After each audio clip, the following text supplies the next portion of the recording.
બોલો બોલો શ્રી મહાવીર સ્વામી ભગવાન કી જય. આપણે જીવ વિચારનો સ્વાધ્યાય પ્રારંભ કરીએ. મંગલાચરણ પ્રાર્થના.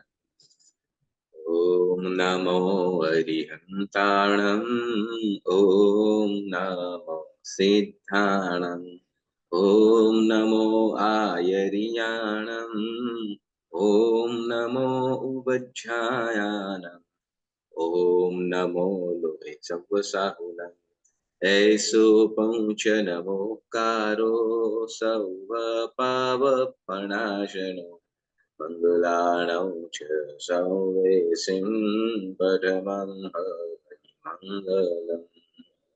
મંગલં ભગવાન વીરો મંગલં ગૌતમઃ પ્રભુ, મંગલં સ્થૂલિભદ્રાદ્યા જૈન ધર્મોસ્તુ મંગલમ.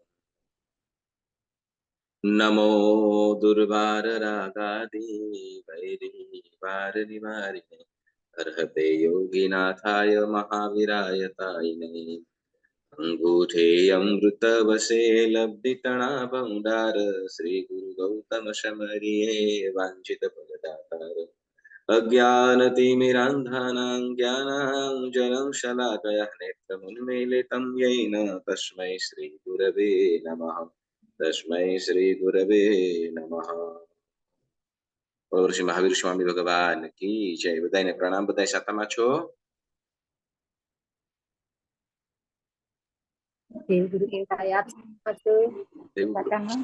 દેવગુરુ કસાય. 563 ભેદ જીવોના છે કુલ, બરાબર ને?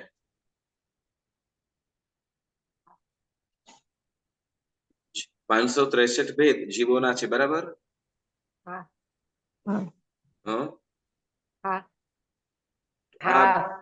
બધા જીવોને આપણે ખાલી બે જ વિભાગમાં કદાચ ડિવાઈડ કરવા હોય તો કેવી રીતે કરી શકીએ? સંસારી જીવોને સિદ્ધના જીવો. પાછું બોલો. ત્રસ અને સ્થાવર.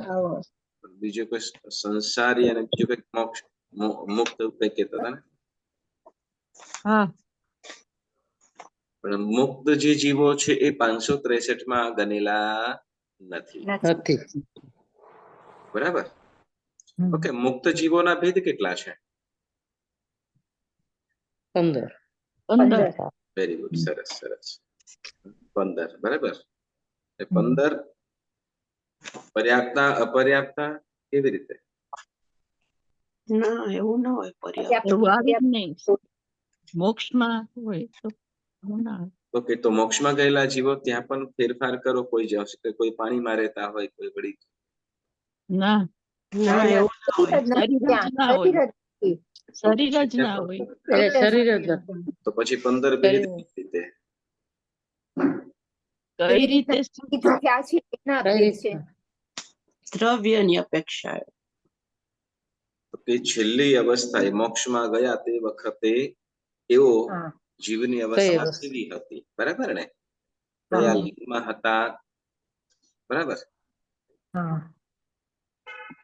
એટલે જે સંસારમાંથી ચર્માવર્તી થયા એટલે કે મોક્ષમાં ગયા તે સમયની અંદર, એટલે સંસાર મનુષ્ય ભવમાંથી મોક્ષે ગયા તે વખતે કેવી અવસ્થાએ? સાધુ હતા, શ્રાવક હતા કે શ્રાવક હતા, સ્ત્રી હતા કે પુરુષ હતા કે નપુંસક હતા, બરાબર ને? તો એવી અવસ્થાઓની અપેક્ષાએ અહીં એ ભેદ પાડવામાં આવેલા છે, બરાબર? ઓકે, સરસ.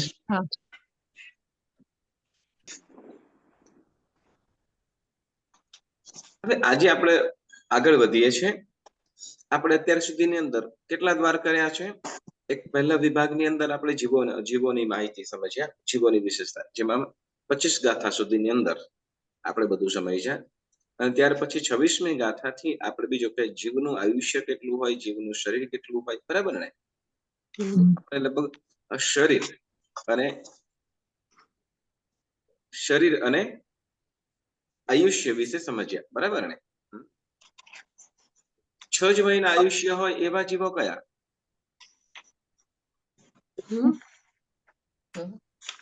6 જ મહિનાનું આયુષ્ય હોય એવો જીવ કયો છે? ચૌરિન્દ્રિય જીવ. ચૌરિન્દ્રિય. ચૌરેન્દ્રિય જીવ, બરાબર. યસ. 1000 યોજન થી કંઈક વધારે, 1000 યોજન થી 1000 યોજન જેટલું શરીર હોય એવા જીવો કયા છે? 1000 યોજન, સરસ. 1000 યોજન.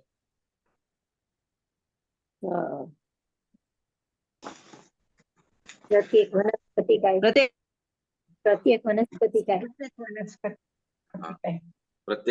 કાય. પછી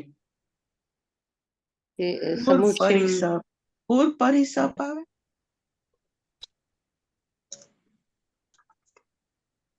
પૂર પરિસપ ને જલચર. જળચર, બરાબર. જળચર અને પરિષદ.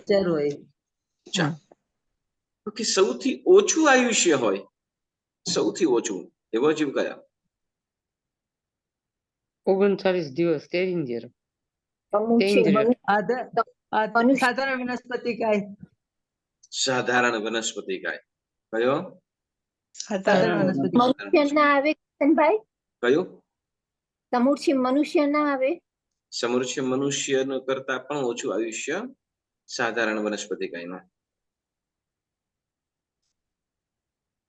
એ પણ સમૃદ્ધ મનુષ્ય કરતા પણ ઓછું આયુષ્ય કોનું છે? તો સાધારણ વનસ્પતિ કાય.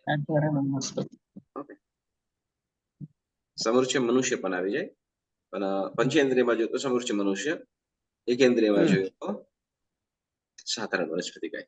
બરાબર. ચાલો, હવે છે ને આપણે આજે આપણે જેમ શરીર અને આયુષ્યની વાત કરી, અને ત્યાર પછી હવે આપણને શાસ્ત્રકાર ભગવાન જીવ વિચારની અંદર એ સમજાવે છે કે સ્વકાય સ્થિતિ.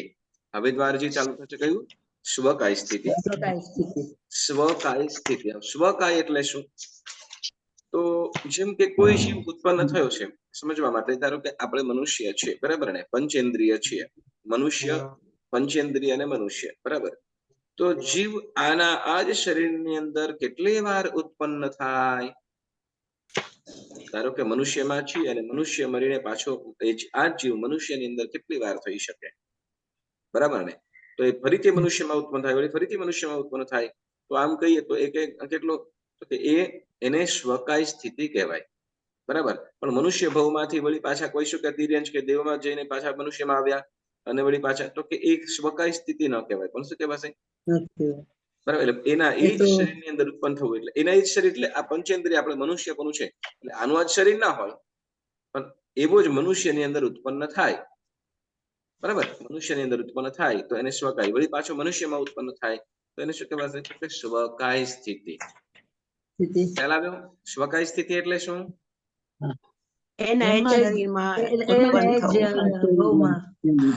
જગ્યા પછી હોય, જગ્યા બદલાય. ધારો કે અહીંયા સમજો કે આપણે કર્મભૂમિની અંદર ભરત ક્ષેત્રની અંદર છે, તો એ ભરત ક્ષેત્રની અંદર કદાચ મહાવીર ક્ષેત્રમાં ત્યાં મનુષ્યમાં ઉત્પન્ન થાય તો એ પાછું શું કહે? સ્વકાય સ્થિતિ જ કહેવાશે. શું કહેવાશે? સ્વકાય સ્થિતિ. ઓકે. તો હવે એવી રીતે તિર્યંચ હોય, બરાબર ને? જેમ કે ગાયનો જીવ છે, તો એ ગાયનો જીવ ગાયમાં જ કેટલી વાર ઉત્પન્ન થાય?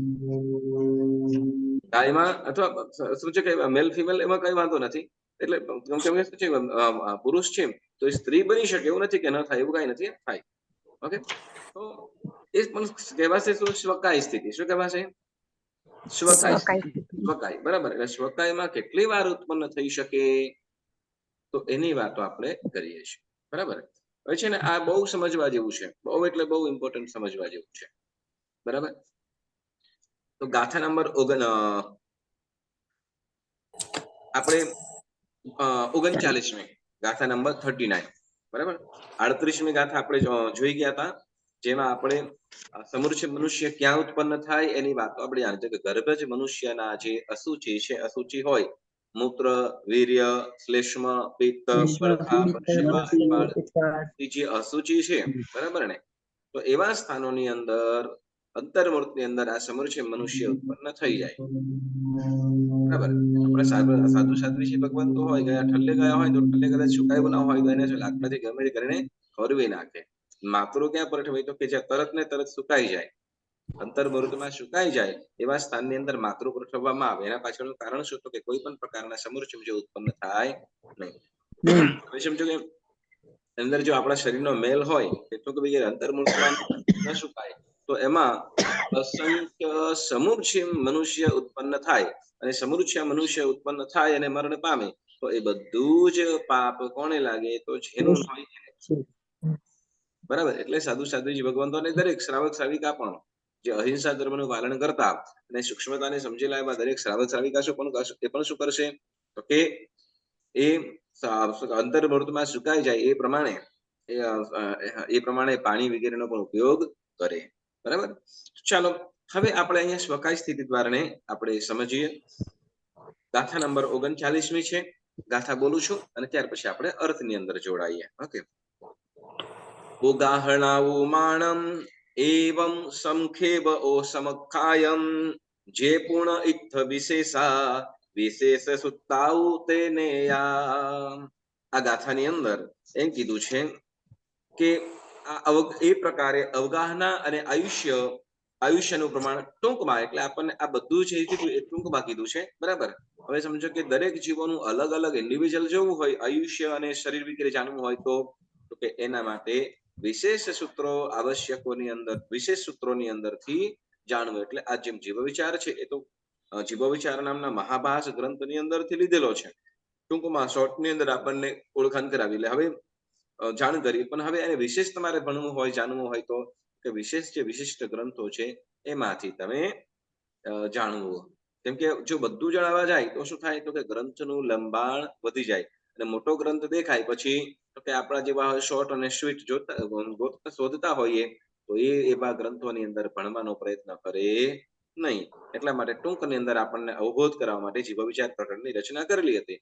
એટલે વિશેષ જ્યારે સમજવું હોય જાણવું હોય આ ગ્રંથને ભણશો પણ એટલે એને વિશેષ ઉત્કંઠા જાગે કે ભાઈ આનું મને વિશેષ જાણવું છે તો દરેક જીવોનું વિશેષ જાણવું હોય તો એના માટે બીજા ગ્રંથોનો અભ્યાસ કરવો પડે. હવે સ્વકાય સ્થિતિ માટે 40મી ગાથા કહે છે. બરાબર. 40મી ગાથા એ ગિંદિયાય સવ્વે અસંખ ઉષપીણી સકાયમ્મી ઉપવજ્જંતી ચયંતીય અનંત કાયા અનંતાઓ. ફરીથી બોલું છું.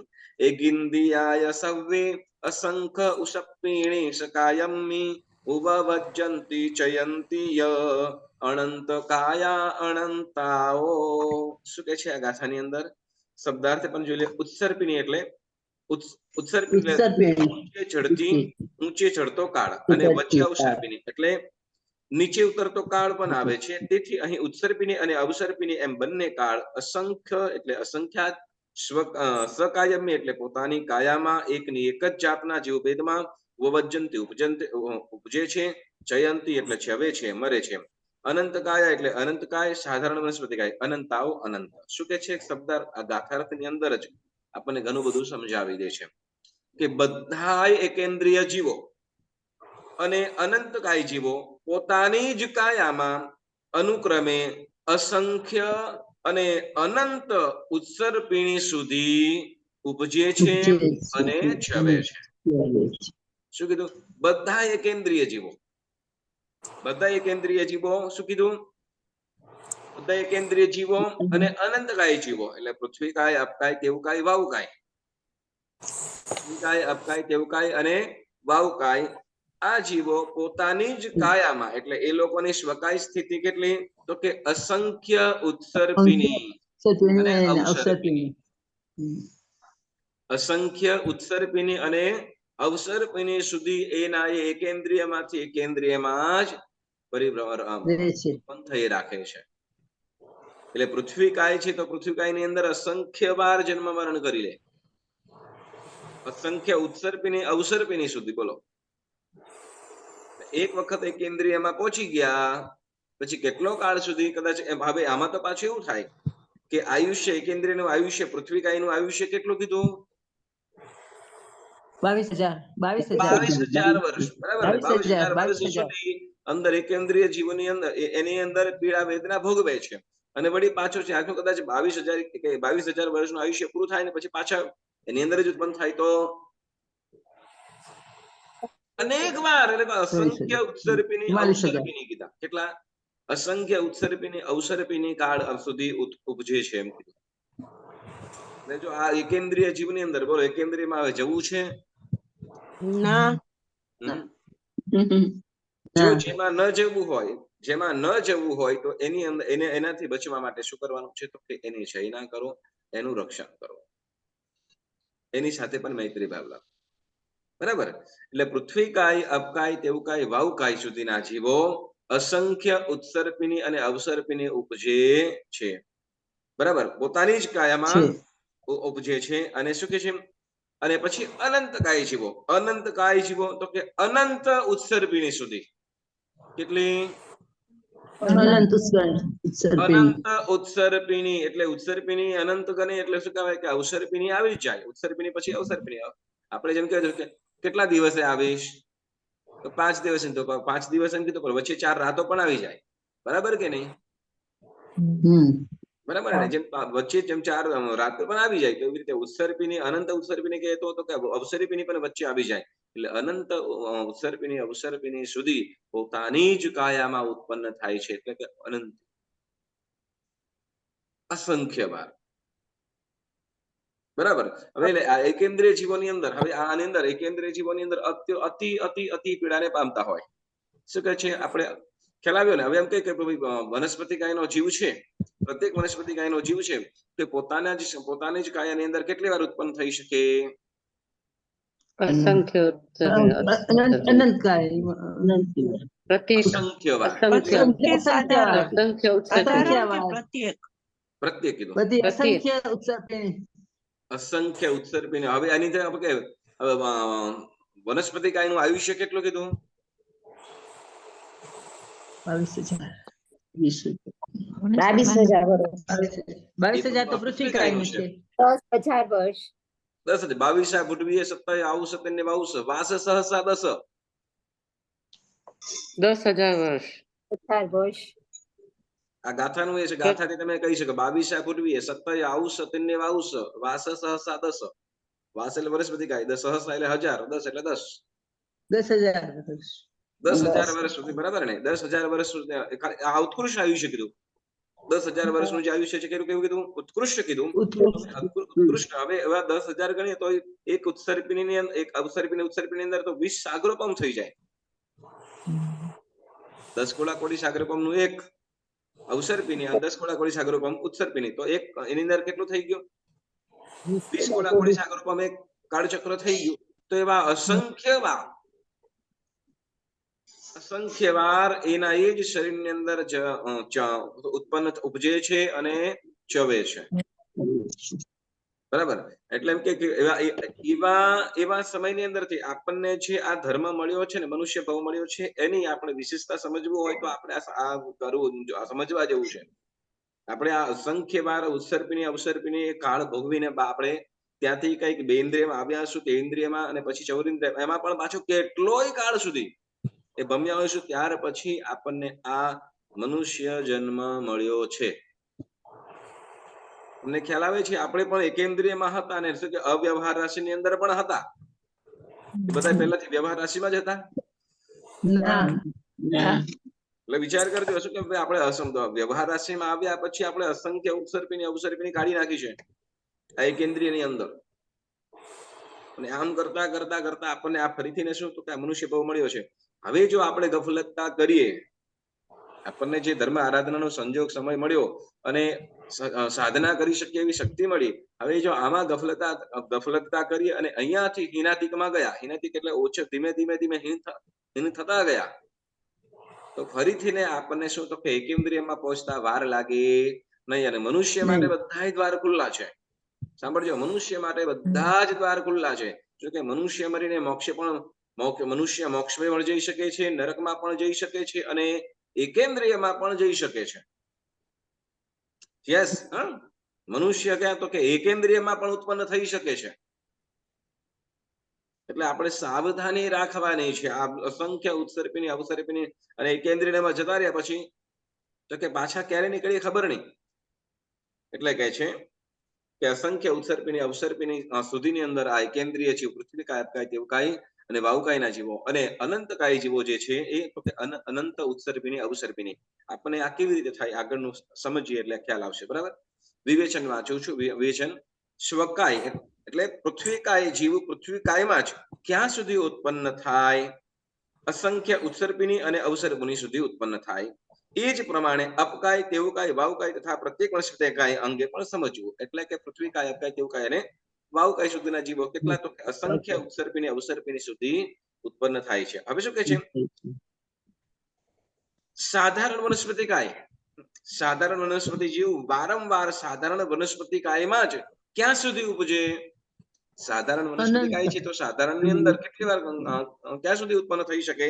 તો કે છે કે અનંત ઉત્સર્પિણી અને અવસર્પિણી, અનંત ઉત્સર્પિણી અને અવસર્પિણી સુધીની અંદર એ ઉત્પન્ન થઈ રાખે. બરાબર? જેમ નિગોદનો જીવ છે, નિગોદના જીવો છે અનંત ઉત્સર્પિણી અવસર્પિણી અનંત કાળથી રહ્યા છે, અનંત કાળથી અંદર રહ્યા છે. શું કારણ કે એનો પહેલા કદાચ એમ કહેવાય કે કોઈ નિગોદનો જીવ છે, વ્યવહાર રાશિની અંદર કોઈ જીવ છે ને એને કોઈ તીર્થંકર કોઈ કેવલી ભગવંતને પૂછે કે આનો જીવ છે તો એ ક્યારથી છે? એ અનંત કાયમાં. ત્યારે તીર્થંકર એમ કે એને કદાચ ભવો જ ન ગણાવી શકે, એટલે કહી શકે આનો ભવો ના ગણાવી શકે. કેટલા ભવો થઈ ગયા? તો કે અનંત, અનંત અનંત અનંત અનંત કહીએ. તો એવા અહીંયા એટલે એકેન્દ્રિય જીવો જે સાધારણ વનસ્પતિકાય જીવો છે અનંત ઉત્સર્પિણી અવસર્પિણી સુધી, અનંત ઉત્સર્પિણી અવસર્પિણી સુધી એ સ્વકાય સ્થિતિની અંદર સ્થિતિમાં રહે છે. બરાબર? આપણે એમ કહેવાય ઉદ્ગલ પરાવર્ત એવું પણ આવે, ઉદ્ગલ પરાવર્ત એવું પણ આવે, પણ એ આપણે શું કહેવાય કે આપણે એવી કોઈ જગ્યા બાકી નથી ક્યાં છે એકેન્દ્રિય બનીને આપણે ઉત્પન્ન નથી થયા. કોઈ એવી જગ્યા બાકી નથી. આ 14 રાજલોકની અંદર કોઈ એવી જગ્યા બાકી નથી કે જે આપણે જન્મ મરણ નથી કર્યું. બરાબર? અને અનેક ઠેકાણે અનેક પ્રકારની વેદનાઓ બહુવાર સહન કરી છે. એના એકના એ જ ભાવની અંદર અનેક અનેક અનેક વાર આપણે દુઃખો વેઠ્યા છે, ભોગવ્યા છે. એટલે અહીં કે છે કે અનંત પાંચ સ્થાવર છે એમાં પૃથ્વી, પાણી, અપ, તેવું, વાયુ અસંખ્ય ઉત્સર્પિણી અવસર્પિણી સુધી પોતાની જ કાયામાં ઉત્પન્ન થાય છે. અને સાધારણ વનસ્પતિ કાય છે અસંખ્ય ઉત્સર્પિણી અવસર્પિણી ની અંદર પ્રત્યેક વનસ્પતિ કાય પણ આવી જાય, પણ સાધારણ વનસ્પતિ કાય છે એ અનંત ઉત્સર્પિણી અસંખ્ય અને અનંતમાં બહુ મોટો ડિફરન્સ છે. બરાબર? ચાલો હવે શું કે છે ત્યાર પછી આપણે ગાથા નંબર 41 જેમાં આપણને હવે વિકલેન્દ્રિય જીવો, વળી દેવો, નારકો, મનુષ્ય અને તિર્યંચો એના વિશે એની સ્વકાય સ્થિતિ કેટલી એની આપણને વાત જણાવે છે. બરાબર? તો ગાથા નંબર 41. ઓકે. સંખિજ્જ સમાવિગલા સત્તઠ ભવ પન્નિંદી તિરિમનુવા ઉવવજ્જંતી ચયંતી ય નારય દેવાય નો ચેવ. ફરીથી સંખિજ્જ સમાવિગલા સત્તઠ ભવા પનિંદી તિરિમનુઆ ઉવવજ્જંતી સકાએ નારય દેવાય નો ચેવ. ગાથાર્થ પેલા શબ્દાર્થ બોલીએ. શું કે છે?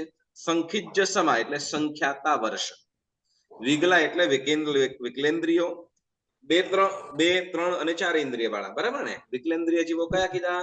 2 ઇન્દ્રિય, 3 ઇન્દ્રિય અને 4 ઇન્દ્રિય. તો એ તો કે કેટલા? તો કે સંખિજ્જ સમા 17 ભવા એટલે 7-8 ભવ, પનિંદી તિરી મણુઆ એટલે પંચેન્દ્રિય, તિર્યંચ અને મનુષ્યો ઉપવજ્જંતી એટલે ઉપજે છે સકાય સ્વભેદમાં નારય દેવો, નારક અને દેવો. હવે એની આપણને ગાથાર્થની અંદર જણાવે છે. ગાથાર્થ વાંચીશું. શું કહે છે? તો કે વિકલેન્દ્રિય જીવો સંખ્યાતા વર્ષ સુધી અને પંચેન્દ્રિય જીવો તથા મનુષ્યો 7-8 ભવ સુધી સ્વજીવ ભેદમાં ઉપજે છે, પણ નારકો અને દેવતાઓ નહીં. છે કે વિકલેન્દ્રિય જીવો છે, વિકલેન્દ્રિય જીવો છે તો કે 2 ઇન્દ્રિય જીવનું આયુષ્ય કેટલું છે? 2 ઇન્દ્રિય જીવનું આયુષ્ય છે ઉત્કૃષ્ટ 12 વર્ષ. 12 વર્ષ કે 12,000 વર્ષ? 12 વર્ષ જ. 12 વર્ષ 12 વર્ષ બરાબર ને તેન્દ્રિય તેન્દ્રિય 48 જીવ દિવસ 39 દિવસ સંખ્યાતા 49 દિવસ અને ચૌરેન્દ્રિય 6 માસ 6 માસ 6 માસ બરાબર ને તો હવે એમ કે છે કે ભાઈ આ વિકલેન્દ્રિય જીવોની અંદર વિકલેન્દ્રિય જીવ છે એમાં આપણે કદાચ શંખ કોળા આદિ જે જીવ છે તો એ બે ઇન્દ્રિય જીવો પોતાના કેટલી વાર ઉત્પન્ન થઈ શકે એમ કે તો કે સંખ્યાતા વર્ષ સુધી સંખ્યાતા વર્ષ સુધી સંખ્યાતા વર્ષ એમ કે સમજો કે સંખ્યા પેલા પૂર્વ કરોડ વર્ષ હોય ને તો એ પણ સંખ્યાતામાં જ આવી જાય પૂર્વ કરોડ વર્ષ છે એ પણ શેમાં આવી જાય સંખ્યાતામાં 70,560 અબજ વર્ષ એક પૂર્વમાં આવે બરાબર ને તો આમાં એક જ પૂર્વની અંદર કેટલી વખત એના ભવો થઈ જાય સંખ્યાતા અસંખ્યાત નહીં સંખ્યાતા સંખ્યાતા બરાબર હવે કદાચ અને અહીંયા કીધું સંખ્યાતા વર્ષ કેટલા સંખ્યાતા વર્ષ એમ કહીએ તો કે આમ સમજો કે ઘણા એટલે ઘણા ભવો થઈ જાય ઘણા એટલે ઘણા ભવો થઈ જાય સંખ્યાતા ભવો સંખ્યાતા વર્ષ સુધી પોતાની જ કાયામાં પોતાની સ્વકાય સ્થિતિની અંદર ઉત્પન્ન થાય છે બે ઇન્દ્રિય વળી બે ઇન્દ્રિય અનેક ભવો કરી લે બરાબર ત્યાર પછી કદાચ તે ઇન્દ્રિયમાં જાય ને વળી પાછો બે ઇન્દ્રિયમાં આવી જાય એવું બને તો કે હા બને બરાબર પણ તે વખતે સ્વકાય સ્થિતિ ન કહેવાય બરાબર તો બે ઇન્દ્રિય જીવ છે તો બે ઇન્દ્રિય મરીને બે ઇન્દ્રિય કેટલી વાર થઈ શકે તો કે સંખ્યાતા વર્ષ સુધી હવે અહીંયા 12 વર્ષ કીધા એ તો શું કહેવાય 12 વર્ષ કીધું ને એ તો 12 વર્ષ એ કેવા તો એનું ઉત્કૃષ્ટ આયુષ્ય કીધું કેટલું આયુષ્ય છે આયુષ્ય ઉત્કૃષ્ટ કીધું ઉત્કૃષ્ટ હવે સમજો કે કોઈ 6 મહિનાની અંદર પણ શું કહે કોઈનું આયુષ્ય 6 મહિના પણ હોય ને કોઈનું વર્ષ પણ હોય કોઈનું 5 વર્ષ પણ હોય અને કોઈનું કદાચ અંતર મૃત પણ હોય મેક્સિમમ 12 વર્ષ પણ મેક્સિમમ 12 વર્ષ બરાબર તો હવે એ બે ઇન્દ્રિય મરીને બે ઇન્દ્રિય કેટલી વાર થાય બે ઇન્દ્રિયમાંથી છવીને પાછો બે ઇન્દ્રિયમાંથી છવી પાછો બે ઇન્દ્રિય તો એવી રીતે કેટલી વખત ઉત્પન્ન થઈ શકે તો કે સંખ્યાતા વર્ષ સુધી સંખ્યાતા વર્ષ બરાબર તો એમાં સંખ્યાતા ભવો થઈ જાય છે એમ શું કહેવાય કે ભાઈ આપણે આદિનાથ ભગવાનનું આયુષ્ય કેટલું હતું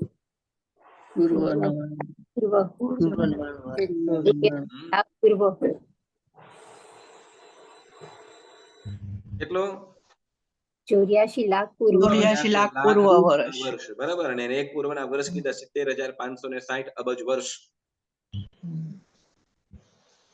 બરાબર તો હવે એ સંખ્યાતા જ છે બરાબર એ સંખ્યાતામાં જ છે એવી રીતે આ સંખ્યાતા વર્ષ સુધી બે ઇન્દ્રિય જીવ બે ઇન્દ્રિયમાં જ તે ઇન્દ્રિય જ ઉત્પન્ન થાય અને ચૌરેન્દ્રિય પણ સંખ્યાતા વર્ષ સુધી ચૌરેન્દ્રિયમાં જ ઉત્પન્ન થાય બરાબર એટલે એને સ્વકાય સ્થિતિ કહેવાય છે ધારો કે મચ્છર છે તો મચ્છર થઈને મચ્છરમાં જ ઉત્પન્ન થાય મચ્છરમાં જ ઉત્પન્ન થઈ રાખે મચ્છરમાં જ ઉત્પન્ન થઈ રાખે બરાબર તો એ પણ શું કહેવાશે એને સ્વકાય સ્થિતિ બરાબર એને શું કહેવાશે સ્વકાય સ્થિતિ કહેવાશે એટલે બે ઇન્દ્રિય કેટલી વાર થાય તે ઇન્દ્રિય પણ સંખ્યાતા વર્ષ અને એની પર સંખ્યાતા વર્ષ એટલે સંખ્યાતી વાર વિકલેન્દ્રિય બધા ત્રણેય આવે ને બધા ત્રણેય બે ઇન્દ્રિય તે ઇન્દ્રિય ચૌરેન્દ્રિય ત્રણેય સંખ્યાતા વર્ષ સુધી કેટલા સંખ્યાતા વર્ષ સુધી બરાબર અને ત્યાર પછી કે છે આપણે એટલે બે ઇન્દ્રિય જો એકેન્દ્રિય નું આવી ગયું એકેન્દ્રિય કેટલી વાર સ્વકાય સ્થિતિ કેટલી એકેન્દ્રિય કદાચ પોતાને પૃથ્વી કાય છે તો પૃથ્વી કાયમાં આપકાય છે તો આપકાયમાં આવ્યું કેટલી વાર ઉત્પન્ન થાય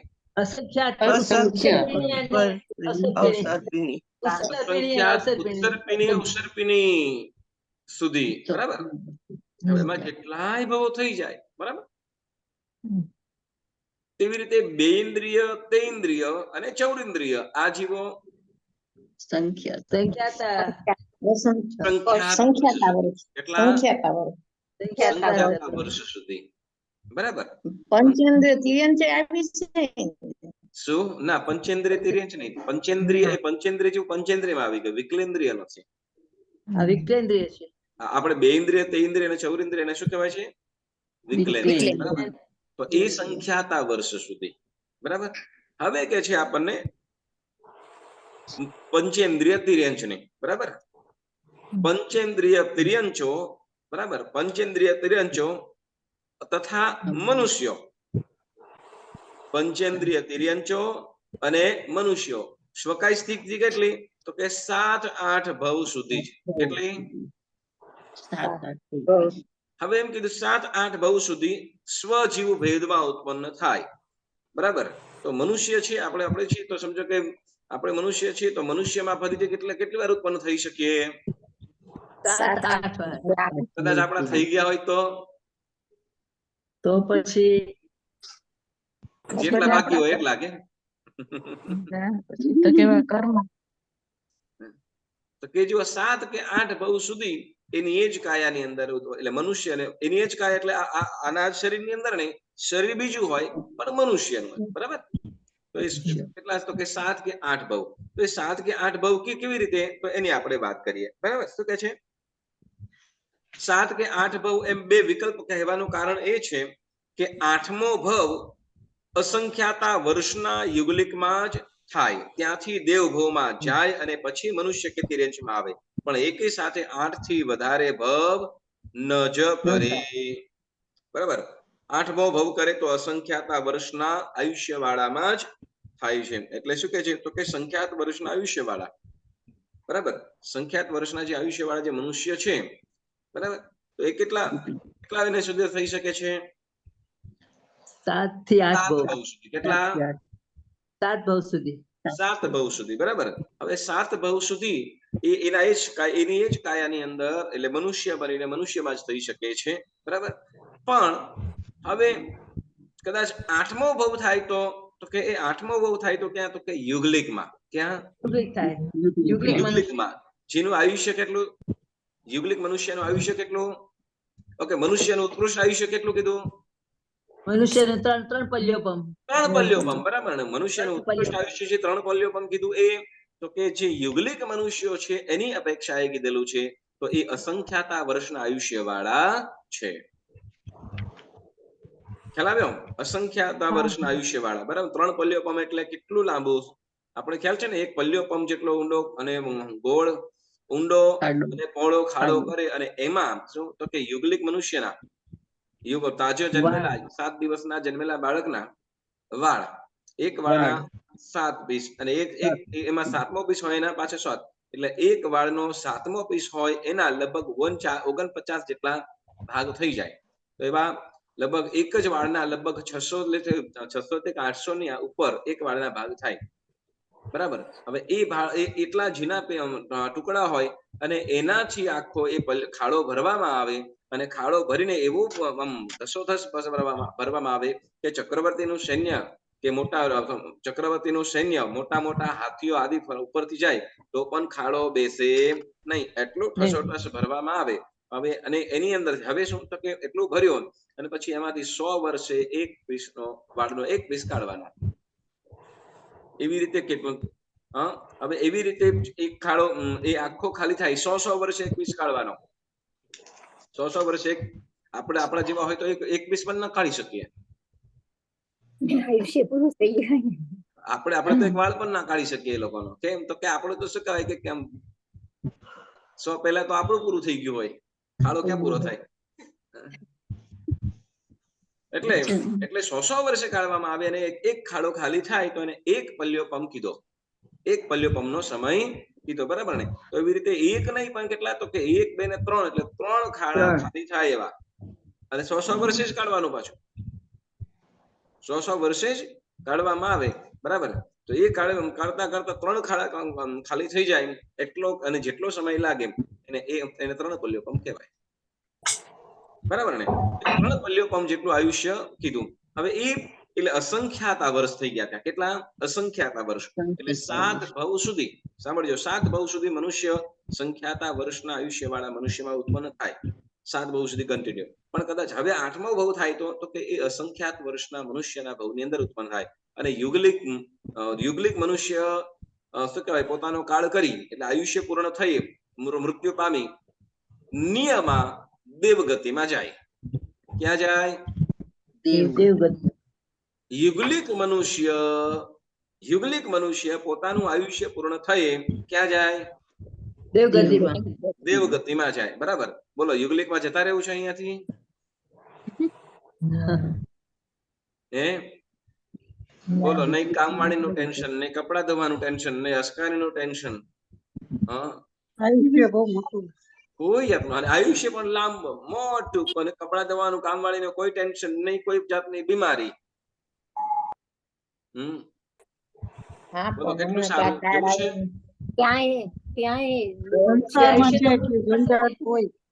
ત્યાં કોઈ પણ પ્રકારનો શું કહેવાય નહીં, ત્યાં કોઈ પણ પ્રકારનો ધર્મ નથી. એટલે જ્યાંથી પ્રોગ્રેસ થઈ શકે, બરાબર ને, જ્યાં પ્રોગ્રેસ થઈ શકે એવું આત્માનો પ્રોગ્રેસ થઈ શકે, જ્યાંથી સાચા સુખને પામી શકે એવું કોઈ જ આલંબન ત્યાં છે નથી.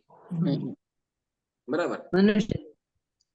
બરાબર. એટલે હવે અસંખ્યાત વર્ષના આયુષ્ય વાળા યુગલિક ની અંદર ઉત્પન્ન થાય અને ત્યાંથી ના દેવગતિ ની અંદર ઉત્પન્ન થતો હોય. એટલે મનુષ્યની સ્વકાય સ્થિતિ કેટલી? કે 7 કે 8 ભવ સુધી. કેટલી? 7 કે 8 ભવ સુધી કન્ટિન્યુ કદાચ જન્મ પામે તો સંખ્યાત વર્ષના, તો કે 7 ભવ સુધી. અને 8મો ભવ તો કે યુગલિક ની અંદર થાય. બરાબર. હવે એમ કીધું, હવે પછી એમ કે છે, એટલે એવી રીતે તિર્યંચ ની અંદર પણ કેટલા? તો કે યુગલિક પણ, તિર્યંચોમાં પણ શું કે છે, તો કે એ પણ તિર્યંચોમાં પણ યુગલિકતા હોય. તિર્યંચોની અંદર પણ જેમાં મનુષ્ય ત્યાં યુગલિક છે ને, એવી રીતે તિર્યંચોની અંદર પણ યુગલિકતા છે. તિર્યંચોમાં પણ યુગલિક છે.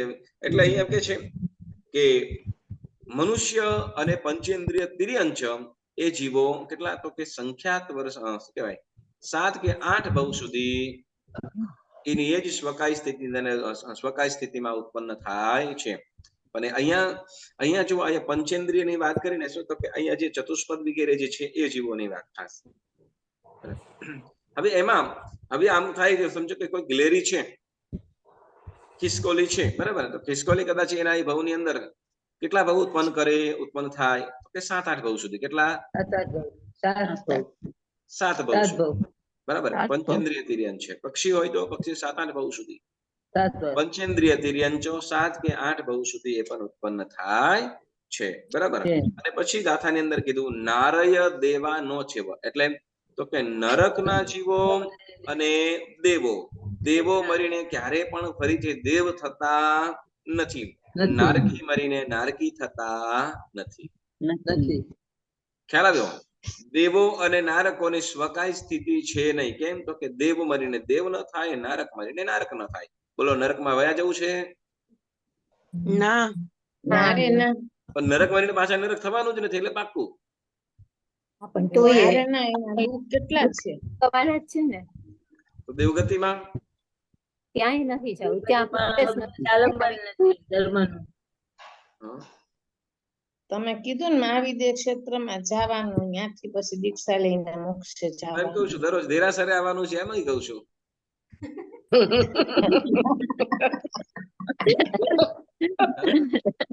દરરોજ ભગવાનની પૂજા કરો ને, આમાં કહું છું. સાચી વાત છે. સોરી, વિચારી દઉં રક્ષાબેન. ના સાચી વાત છે તમારી. હા બોલો. હા દીપાબેન, કઈક પ્રશ્ન હતો? હા, તમે હમણાં કીધું કે યુગલિક તિર્યંચ યુગલિક હોઈ શકે, તિર્યંચ એમ. હા, યુગલિક છે, હોઈ શકે ને, છે. એ લોકો 7 ભવ કરે. હા, 8મો ભવ યુગલિક થાય. યુગલિક થાય. 8મો ભવ યુગલિકમાં ઉત્પન્ન થાય. તો ઈ પછી ઈ ક્યાં જાય? તિર્યંચો ને. હા, તિર્યંચ. યુગલિક તિર્યંચો પણ દેવગતિમાં જાય. તો દેવપણે થાય. એ પણ દેવપણે થાય. પ્રશ્ન એમ થાય, પ્રસંગ છે તો કહી દઈએ કે ભાઈ એવું તો શું યુગલિક મનુષ્ય નથી ત્યાં લોકો સામાયિક કરતા, રક્ષાબેન નથી પૂજા કરતા, બરાબર? તો પછી એ લોકો પુણ્ય શું બાંધે કે દેવગતિ ની અંદર જાય?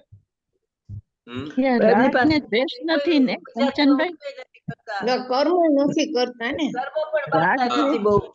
તો કે એ લોકોના જીવો, એકેન્દ્રિય જીવોની અંદર યુગલિક જીવોની અંદર કષાયોની મંદતા છે. કષાયો મંદ એટલે કષાયો છે પણ કેવા તો કે નહીં જેવા બધાય સરખા, બધી બેનપણીઓ હોય, પછી બધાય ગુસ્સો આવે કોઈને? બધી જ બેનપણીઓ હોય ને એક પછી આત્મીય, બોલો પછી ગુસ્સો આવે? બધી એકદમ આમ બધાયના એક મના બેનપણીઓ હોય તો પછી બધાને એકબીજાને ગમે કે નહીં? ના પણ ત્યાં કોઈ જાત હોય જ નહીં ને, કોમ્પિટિશન ના હોય. હા એટલે જ કહું છું, એટલે જ તો કહું છું કે રાગદ્વેષ ક્યાં હોય? અત્યારે આપણે રાગદ્વેષ હોય બરાબર ને, તો બેનપણી ના હોય કોઈ આડું અડું બોલી તો આપણે એને ભૂકા કાઢી નાખીએ, પણ બેનપણી જ છે અને આમ એકદમ એડજસ્ટ થઈ જાય છે. હા, એડજસ્ટમેન્ટ થઈ જાય છે બધું જ રીતે પ્રોપર, કાંઈ જ વાંધો નથી. પછી છું હું તારામાં છે તું મારામાં, એવું. યુગલિકોમાં સાંભળો, યુગલિક જીવોની અંદર ત્યાં કશાયોની મંદતા છે, એટલે કશાયો નથી. કશાયો નથી એ લોકોની નથી, એટલે એવું નથી કે ભાઈ કશાયો નથી એટલે કે ભાઈ એ લોકો મોહનીય કર્મ દૂર થઈ ગયું છે, એવું નથી. કે ભાઈ કશાયો નથી ના હોવાનું કારણ તો કે બધાય પોતપોતાનું ફળી લે છે. હવે સમજો કે યુગલિકો છે બરાબર ને, હવે યુગલિકોની અંદર છે કે જેમ શું કહેવાય બંને ટ્વિન્સ જન્મતા હોય, ટ્વિન્સ જન્મતા હોય એ જ પછી મોટા થઈને પતિ પત્નીના વ્યવહારમાં પરિવર્તન થઈ જતું હોય અને બધા એ જ રીતે હોય. અને વળી પાછા શું તો કે જ્યારે શું કહેવાય કે જ્યારે એ લોકોનું આયુષ્ય 6 મહિના જેટલું બાકી હોય, શું કહે છે 6 મહિના જેટલું, સોરી 6 મહિના જેટલું એક્ઝેક્ટલી મને ત્યારે પાકો ખ્યાલ નથી, 6 મહિના દેવનો જમવાનો કાળ છે, વખતે માળા કરવાય એમ. પણ એના પહેલા એ લોકોનું શું કહેવાય તો કે એ આખા ભવની અંદર માત્ર શું તો કે એક વખત યુગલિકને જન્મ આપે, બરાબર, યુગલિકને જન્મ આપે અને એ જ પાછા એ પણ પોતા અમુક દિવસો સુધી 49 દિવસ સુધી એ લોકો સંતતિનું પાલન કરે, એટલે 1.5 મહિના જેટલું સંતતિ એટલે સંતાનનું પાલન કરે, ત્યાં સુધીમાં તો યંગેસ્ટ થઈ ગયા હોય. પણ 10 કલ્પવૃક્ષ હોય છે ને કંચનભાઈ ત્યાં, કહું છું હા હું કહીશ પાછો કહીશ અમુક તો એ રીતે એનું શું કહેવાય 49 દિવસ સુધી આપણે જેમ શું કહેવાય કે ભાઈ બાળકનું લાલન પાલન કરતા હોઈએ તો એ રીતે બાળકોનું ઉછેર કરે છે, પણ કેટલું તો કે 49 દિવસ, બરાબર. હવે એટલા સમય સુધીની અંદર થતા હોય પછી એ પણ પોતાની રીતે હવે બધી વસ્તુઓ છે એ લોકોને જીવન જરૂરિયાત છે, જીવન જરૂરિયાત જે સામગ્રીઓ છે જેમ છે કે ભોજન છે, ઘર છે, વસ્ત્ર છે, તો આ બધું જ ત્યાં તો કે કલ્પ વૃક્ષો ત્યાં રહેલા છે. તો એ કલ્પ વૃક્ષો પાસેથી એ લોકો મળી રહેશે બધું, અને કલ્પ વૃક્ષોની પાસે દેવ અધિષ્ઠિત હોય ત્યાં જઈને માત્ર ઈચ્છા કરે અને બધી જ વસ્તુ મળી જાય, ઈચ્છા કરે અને બધી જ વસ્તુ મળી જતી હોય, બરાબર. તો એટલે જીવન જરૂરિયાત માટે બધી જ વસ્તુ ત્યાં સરળતાથી મળી જાય અને હવે બધું જ મળી જતું હોય, ભાઈ શું કહેવાય કે ભાઈ મારે શું કહેવાય કે ભાઈ થાક લાગે છે, અહીંયા થોડુંક આમ શું કહેવાય સુવા માટે આ વસ્તુ જોઈએ છે, તળામ દઈને ત્યાં હાજર થઈ જાય, બરાબર, અને પોતાનું આરામ થઈ જાય, નીકળી જાય. અથવા શું તો કે અહીંયા થોડી ઠંડી લાગે છે, અહીંયા જરાક આવું થઈ જાય તો આવું થઈ જાય, હા થોડું ગરમ શું કહેવાય કે અહીંયા ઠંડીથી બચી શકે પ્રોટેક્શન નું કંઈક થઈ જાય તો તરત સરસ મજાનું એવું એનું વાતાવરણ ઘર જેવું થઈ જાય. એટલે નથી એ લોકોને શું કહેવાય કે ઘરની કે વસ્ત્ર આદિની કોઈ પણ પ્રકારની ત્યાં ચિંતા છે નહીં, બરાબર. અથવા મેળવવા માટે એને કોઈ મહેનત કરવી પડતી, એ શું કહેવાય કે કસાયો કરવા પડે કે જૂઠું બોલવું પડે કે એવું કાંઈ છે નહીં, એટલે કસાયો ત્યાં કરવા પડતા નથી. એટલે કે શું કે જેનાથી પાપ કર્મ કરવા પડે, પાપ બાંધવા પડે એવા પ્રકારના બીજા કોઈ કાર્યો છે નહીં. એટલે કસાયોની મંદતાથી પાપ સાવ ઓછા થયા છે, કેમ કે બધી વસ્તુ ત્યાં દેવ અધિષ્ઠિતથી મળી જાય છે, દેવ અધિષ્ઠિત કલ્પ વૃક્ષ પાસેથી બધું મળી જાય છે, એટલે પાપ કાર્યો કરવા પડતા નથી. એટલે શું હળવા પાપ ઓછા છે, બરાબર, અને કસાયો ઓછા છે, જેના કારણે શું તો કે એના પાપો નથી, એટલે શું તો કે નરક ગતિ કે તિર્યંચ ગતિની અંદર જતા નથી. હવે એની પાસે કસાયોની મંદતા છે, કસાયો ઓછા છે કે જેના કારણે એવું પાપ પણ નથી કર્યું અને એને એવું કઈ મોટું પુણ્ય પણ નથી કર્યું કે જેથી પછી શું થાય છે તો કે દેવગતિની અંદર જાય છે. એ લોકોની પાસે એવા કસાયો તીવ્ર નથી અને એવા પાપો પણ નથી કે જેના કારણે એ જીવ ક્યાં તો કે દેવગતિની અંદર જાય. હવે દેવગતિની અંદરથી પછી ગમે ત્યાં જાય પાછો, દેવગતિની અંદરથી તિર્યંચમાં પણ જઈ શકે ને એકેન્દ્રિયમાં પણ જઈ શકે, બરાબર.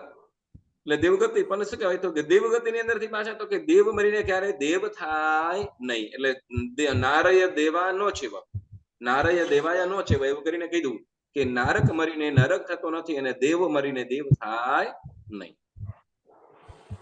ખ્યાલ આવ્યો?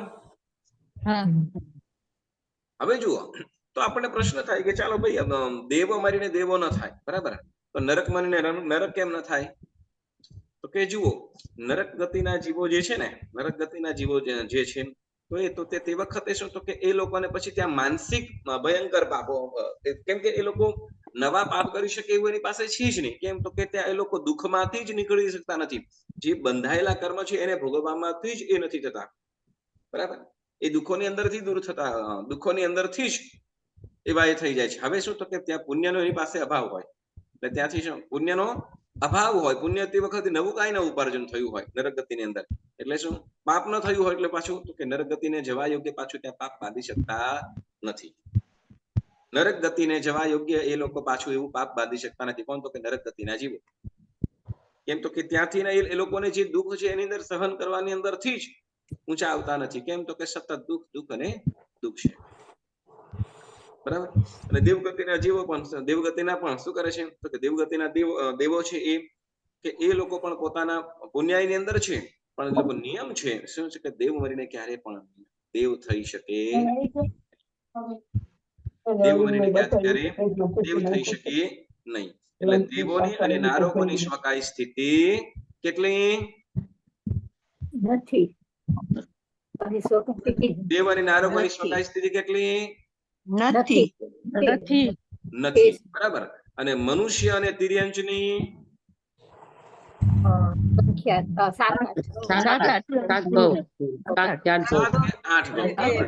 કે 8 આઠમો બહુ હોય તો યુગલિક મનુષ્યમાં, તિર્યંચ હોય તો કે યુગલિક તિર્યંચમાં, બરાબર. ઓકે, મચ્છરનો જીવ છે તો મચ્છર એની મચ્છરની સ્વકાય સ્થિતિ કેટલી? સંખ્યાતા વર્ષ. સંખ્યાતા વર્ષ, બરાબર ને. અને સમજો કે કોઈ લસણ જે વનસ્પતિ છે, લસણનો જીવ હોય, લસણમાં રહેલો જે જીવ છે તો એની સ્વકાય સ્થિતિ કેટલી હોઈ શકે? અસંખ્ય, ઉત્સર્પણી અને અવસર્પિણી. લીમડાના પાંદડામાં રહેલો જીવ હોય તો એની કદાચ સ્વકાય સ્થિતિ કેટલી હોય? અસંખ્ય. અનંત અવસર્પિણી. અસંખ્ય, બરાબર. અસંખ્ય ઉત્સર્પિણી અવસર્પિણી.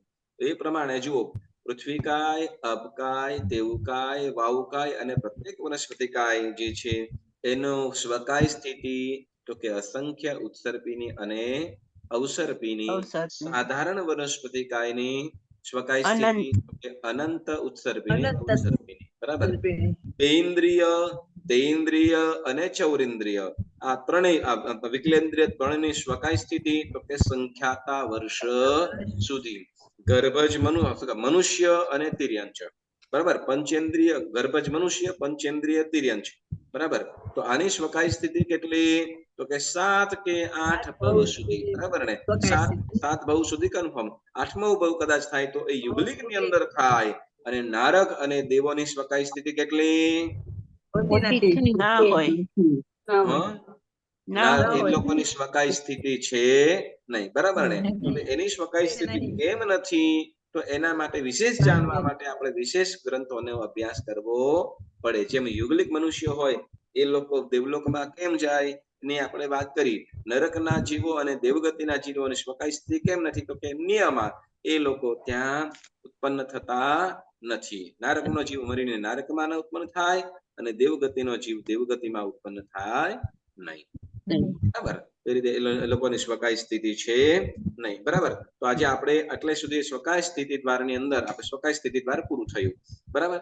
હવે ત્યાર પછી આપણે પ્રાણ 10 પ્રકારના પ્રાણ છે એની આપણે વાતો કરીશું, પણ એ આપણે એ વાતો બધી આપણે આવતા સોમવારના કરીશું. તો હવે આ સ્વકાય સ્થિતિ દ્વારની અંદર અથવા આયુષ્ય કે શરીર દ્વારની અંદરથી તમને કઈ પ્રશ્ન હોય તો તમે ચોક્કસ પૂછી શકો. કોઈને કઈ પ્રશ્ન? આમાંથી નથી કંચનભાઈ, તમારે ક્વેશ્ચન કરવાના છે. ક્વેશ્ચન તમે લખી લીધા છે બધાય? લાસ્ટ ટાઈમ આપ્યા હતા ને બહુ થોડોક વખત પહેલા. હા, લગભગ 2 વખત ના આપ્યા હતા તમને.